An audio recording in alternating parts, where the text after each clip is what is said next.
Buonasera a tutti ragazzi e buonanotte a tutti, sperando che almeno da voi faccia un po' di fresco. Qui a Salerno ragazzi, come potete vedere, non ci sta nulla da fare ragazzi. Qua purtroppo moriremo col caldo, quindi se giovedì, come hanno detto, venerdì non arriva nulla, allora qua stiamo davvero rovinati. Perché anche stasera ragazzi, davvero, non se ne può. Cioè qua si suda da fermo. Figuriamoci se ci mettiamo a camminare, che succede qua. Quindi ragazzi, ennesima serata proprio che fa caldo, proprio una cosa esagerata. Non si vede nemmeno il mare perché è troppo afoso, quindi l'afa tende a salire e quindi non riesco a vedere neanche la nave con gli occhi, quindi figurarsi col cellulare.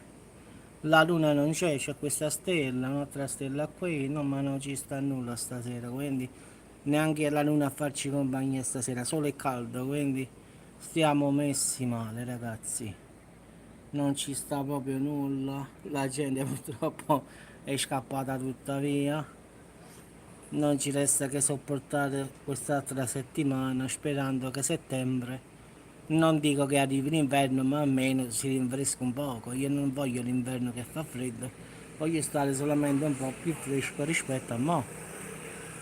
Quindi ragazzi vi auguro buonanotte a tutti, un saluto a tutti e ragazzi un'altra serata all'insegna casurammo una volta, quindi non ci sono santi ragazzi.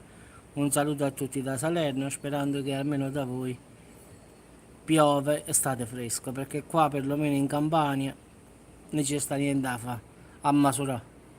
Ciao a tutti ragazzi e buonanotte.